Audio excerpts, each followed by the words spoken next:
নমস্কার বন্ধুরা, অর্চনার চ্যানেলে আপনাদের স্বাগত। আজকে আপনাদের সামনে একটা খুব সহজ ও হেলদি রান্না নিয়ে চলে এসেছি। পেঁয়াজ রসুন ছাড়া গাছের বেগুন ও ট্যাংরা মাছের কারি।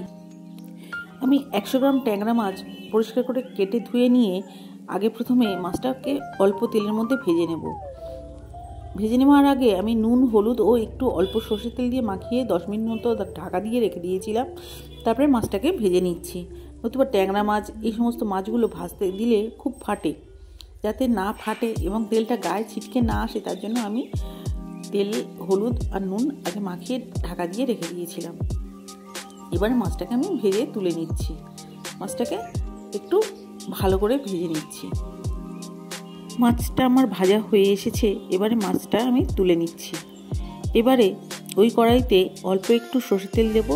তেলটা গরম হয়ে গেলে কিছুটা পাঁচফোড়ন দিয়ে দেবো। পাঁচফোড়নটা ভালো মতো ভাজা হয়ে গেলে যে বেগুন কেটে রেখেছি সেটা আমি তেলের মধ্যে দিয়ে আমি ভালো করে ভেজে নেব। যেহেতু এতে পেঁয়াজ রসুন কিছুই ব্যবহার করছি না, সমস্ত এই সবজিটা ভাজার উপরেই নির্ভর করছে তরকারির স্বাদ, তাই বেগুনটাকে আমি খুব ভালো করে ভেজে নিচ্ছি। বেগুন এপিট ওপিট করে ভালো মতো ভাজা হয়ে গেলে এবারে আমি কিছুটা গরম জল দিয়ে দেব। গরম জল দেওয়ার পরে আমি মশলা দেব। এই বেগুনের উপরে মশলা দিয়ে যদি আমি ভাজি একটু কালো কালো মতো হয়ে যায়, তাই আমি একটু জল দিয়ে দেব। এই গরম জল ঢেলে দিলাম। দিয়ে এবারে আমি 1/2 চামচ হলুদ গুঁড়ো, 1 চামচ লঙ্কা গুঁড়ো, একটু সর্ষের তেল দেব। দিয়ে আমি আবারও মশলাটাকে ভালো করে বেগুনের সঙ্গে মাখিয়ে নেব। আর স্বাদ অনুযায়ী নুন।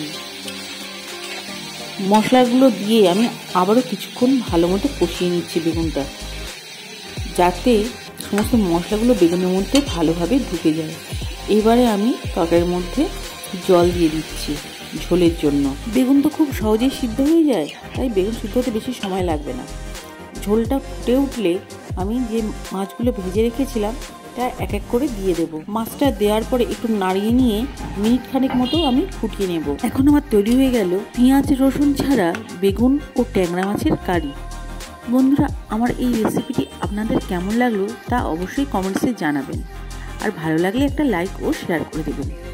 আর যে সমস্ত ইউটিউব বন্ধুরা আমার এই ইউটিউব চ্যানেলটিকে এখনও পর্যন্ত সাবস্ক্রাইব করেননি, প্লিজ একটু সাবস্ক্রাইব করে দেবেন।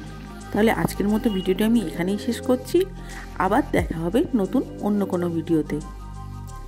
নমস্কার বন্ধুরা, ভালো থাকবেন।